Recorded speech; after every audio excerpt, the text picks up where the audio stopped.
Hello உறவுகளே! Welcome back to our channel. என்னடா இந்த வீடியோலயும் ஃபர்ஸ்ட் எடுத்தோனயும் முளைப்பாரி காட்டுன்னு பார்க்குறீங்களா?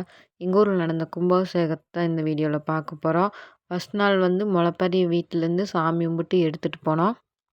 நாங்க கிளம்புறக்குள்ளேயே எல்லாரும் எங்கள விட்டுட்டு ஊர் சுத்தி போயிட்டாங்க. நாங்க ஒரு குறுக்கு வழியில போய் பிடிக்கலான்னு போனோம். ரன்னிங், சேசிங் எது பண்ணியும் பிடிக்க முடியல. கடைசியா வந்து நாங்க பின்னாடி ஒரு வழியா நடந்தே போலாம் அப்படின்னு சொல்லிட்டு நடந்தே போயிட்டோம். நம்ம வீட்லேருந்து கோயில் பார்த்தீங்கன்னா, ரொம்பவுமே தூரம். ஒரு 2 கிலோமீட்டர்ஸ்க்கு மேலேயே வரும். இருந்தாலும் பரவால்ல, இந்த மாரி காட்டு வழியில ஜாலியா நடந்து போறதுக்கு நல்லாயிருக்குன்னு சொல்லிட்டு நடந்து போனோம். ஃபைனலா ஒரு வழியா ரன்னிங், சேசிங்லாம் பண்ணி பக்கத்துல போகையில போய் அவங்கள பிடிச்சிட்டோம். போய் ஃபர்ஸ்ட்டு வந்து முன்னாடி என்ட்ரன்ஸ்ல இந்த கோயில் இருந்தது. பெரியண்ணன் கோயில். ஸோ, அதனால வந்து அங்க வச்சு முளைப்பாரிய வச்சு சாமி கும்பிட்டு மறுபடியும் கோயில்கிட்ட என்ட்ரன்ஸ் கிட்ட போயாச்சு. என்ட்ரன்ஸ் கிட்ட போகையிலயே அவங்களுக்கு பிடிக்க முடியல. ஏதோ ஓரளவுக்கு லைட்டா பிடிச்ச மாதிரி. அதுக்கப்புறம் வந்து கொஞ்சமா அப்படியே பக்கத்துல எல்லாருமே வெயிட் பண்ணி போக ஆரம்பிச்சுட்டாங்க. அப்புறம் கோயில்கிட்ட போனோனே எல்லாரும் ஒட்டுக்கா சேர்ந்துக்கிட்டோம். கோயிலுக்கு போற வழியில பார்த்தீங்கன்னா, லைட் செட்டிங் எல்லாம் ரொம்ப அழகா சூப்பரா போட்டிருந்தாங்க. தனியா நடந்து போனோம்னா நடந்து போக முடியாது. இதே அப்படியே எல்லாத்தோடயும் சேர்ந்து பேசிட்டு நடந்து போனோம்னா, நடந்து போற சலுப்பே தெரியாம சீக்கிரம் டக்குன்னு நடந்து போயிட்டோம். முளைப்பாரியெல்லாம் வந்து கோயில்கிட்ட கொண்டோய் யாகசாலை போட்டிருந்தாங்க. அந்த யாகசாலைய சுத்தி வச்சுட்டு சாமி கும்பிட்டு வச்சுட்டு வந்தாச்சு. அதுலேருந்து ஒரு 2 வருஷமா கட்டிட்டு இருக்காங்க.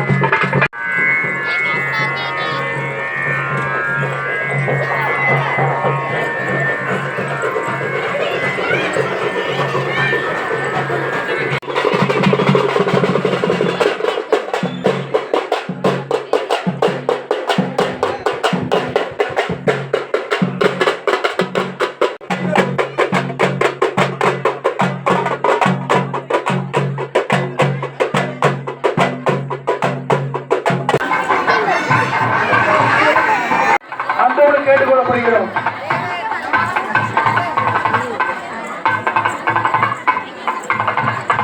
பூஜைகள் ஆர்வமாக உள்ளது.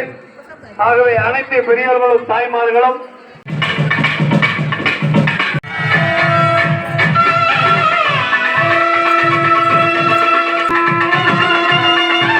கோயில்ல எல்லாம் சுத்தி சாமி கும்பிட்டு, அதுக்கப்புறம் வந்து யாகத்துக்கு ரெடி பண்ணிட்டு இருந்தாங்க. மைக்ல அனௌன்ஸ் பண்ணிட்டு இருந்தாங்க. "யாரும் பேசாதீங்க. எல்லாரும் அமைதியா, பொறுமையா உட்காந்து பாருங்க" அப்படின்னு சொல்லிட்டு. கொஞ்ச நேரம் உட்காந்து அப்படியே யாகத்த பார்த்துட்டு, அப்படியே வெளிய வந்தோம். வெளிய வந்து பக்கத்துல ஒரு ட்ரஸ்ட் கட்டிட்டு இருந்தாங்க. அது பார்க்கறக்கு ரொம்ப அழகா இருந்தது. அத உள்ள போய் வீடியோலாம் நல்லா எடுத்துட்டு, அதுக்குள்ள ஒரு ஃபவுண்டைன் இருந்தது. அந்த ஃபவுண்டைன் பார்த்தீங்கன்னா, அந்த வீடியோல கூட அவ்வளோ அழகா தெரியுதா இல்லன்னு தெரியல. ஆனா நேர்ல பார்க்க ரொம்ப அழகா இருந்தது. அதுக்கப்புறம் பார்த்தீங்கன்னா, பக்கத்தில வண்டுகடி பாறைன்னு சொல்லிட்டு ஒரு பாறை இருக்கும். இது வந்து ஒரு சின்ன குழி மாரி தான் இருக்கும். ஆனா வந்து சொன்ன மாதிரி தண்ணி வந்து டக்குனு மேல வராது. நம்ம சாமி கும்பிட்டு காசு போட்டோம்னா தான் மேல வரும். நாங்க போனோனே வரல கொஞ்ச நேரம். அதுக்கப்புறம் காசு போட்டு சாமியெல்லாம் கும்பிட்டு வரது தண்ணி மேல வந்துருச்சு. ஸோ தண்ணி எடுத்து எல்லாரும் இறைச்சிட்டு வீட்டுக்கு வந்தாச்சு.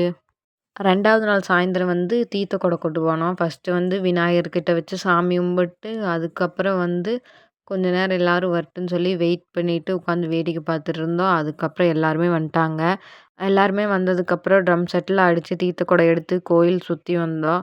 நல்லா ஜாலியா அப்படியே நடந்து போனோம். நம்ம தனியா போறத விட எல்லாத்தோட சேர்ந்து போறது அது ஒரு ஜாலியா இருக்கு. யாரெல்லாம் இந்த மாரி போயிருக்கிறீங்கன்னு மறக்காம கமெண்ட் பண்ணுங்க. நாங்க கிளம்பும்போது நல்லாவே வெளிச்சம் இருந்தது. நாங்க ஒரு 6:00 மேலேயே கிளம்பிட்டோம். எல்லாரும் கிளம்பி அப்படியே ஜாலியா எல்லாரும் நியாயம் பேசிட்டு அப்படியே நடந்து போயிட்டுருந்தோம். இடையில நல்லா டான்ஸ் ஆடுறது, நல்லா வைப் பண்ணி ஜாலியா போயிட்டுருந்தோம். ஆனா நாங்க வந்து கோயில்கிட்ட போம்போது நல்லா இருட்டாயிருச்சு. இருட்டானாலும் விடாம நல்லா வைப் பண்ணி ஜாலியா போனாங்க. நான் அத வீடியோ எடுத்துருக்கிறேன். மறக்காம எல்லாரும் பார்த்துட்டு நீங்களும் உங்க ஊர்ல ஏதாவது ஃபங்ஷன்னா, இல்ல கோயில் விசேஷம்னா, இந்த மாரி எல்லாரும் சேர்ந்து ஊர்லேருந்து போய் தீர்த்தம் கொண்டு வந்து வச்சுட்டு, எல்லாரும் ஒட்டுக்கா கொண்டு போவீங்களான்னு மறக்காம கமெண்ட் பண்ணுங்க.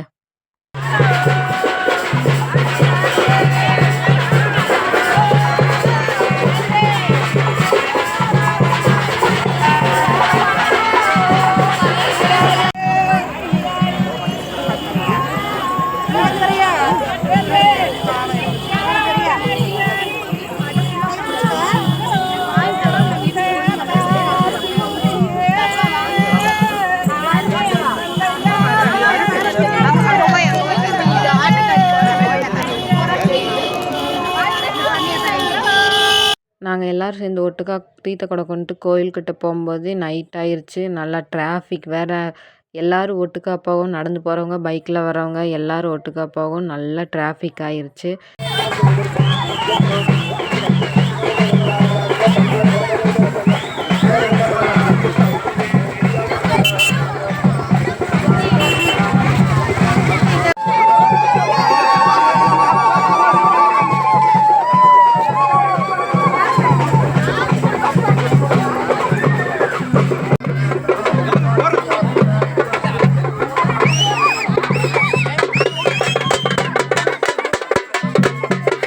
தீர்த்தக்குடம் கிளம்பி கொஞ்சம் தூரம் போனோனையுமே நிறைய பேர்த்துக்கு சாமி வந்துருச்சு. சாமி வந்து அவங்களாம் அழைச்சு கூட்டிகிட்டு போகும்போதே பார்த்திங்கன்னா நைட் ஆயிருச்சு. எனக்கு கோயில்கிட்ட போகும்போதே நல்லா பசி ஆயிடுச்சு. நல்லா டயர்டாக எப்படா சாப்பிடுவோன்ட்டே போனேன்.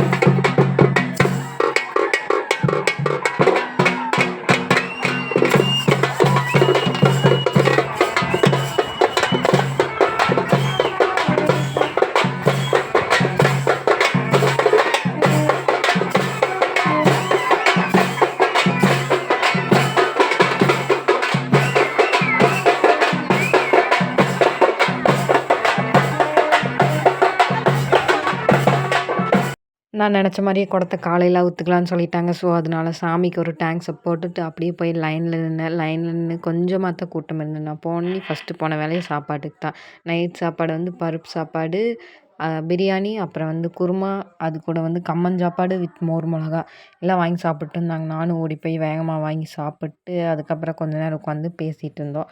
அப்புறம் வீட்டுக்கு வந்தாச்சு. மறுபடியும் மார்னிங் காலையில் எழுந்திரிச்சு ஹோமத்துக்கு போனோம். ஒரு 7:00 மேலே தான் போனோம். ஆனால் கும்பாபிஷேகம் பார்த்திங்கன்னா 8:30க்கு மேலே தான் சொல்லியிருந்தாங்க. இருந்தாலும் நம்ம முன்னாடியே போயிடலாம், குடம்லாம் அவுத்து தீர்த்தமெல்லாம் பார்க்கணுன்னு சொல்லிட்டு காலையில் ஃபஸ்ட்டு பண்ணி ஹோமத்தை பார்த்துட்டு அதுக்கப்புறம் தீர்த்த சொம்பெல்லாம் எடுத்து தீர்த்தம்லாம் கரெக்டாக இருக்குதா அப்படின்னு பார்த்து சாமிக்கு கொண்டு எல்லாம் ஊற்றிட்டு நின்று ஹோமத்தை பார்த்துட்டு இருந்தோம்.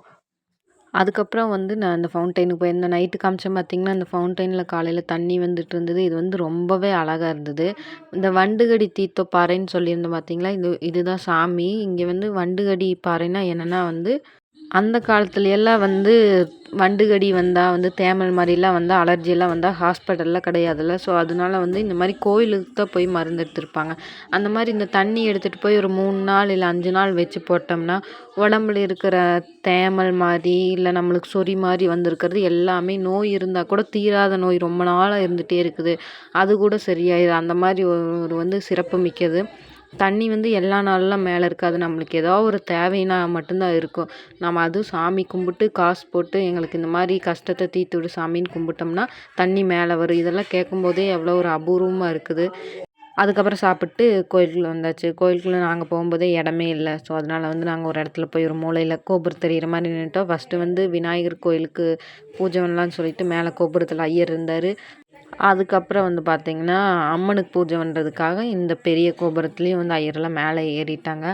அதுக்கப்புறம் ஐயரெல்லாம் அழைச்சிட்டு வந்தாங்க. அது எதுக்காகன்னு தெரில. கோபுரத்துக்கு கலசத்துக்கு விடுறதையெல்லாம் வச்சு ஐயரு ஒரு 3 ஐயரு அழைச்சிட்டு வந்தாங்க.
கும்பாபிஷேகம் ரொம்ப நல்லா முடிஞ்சுது.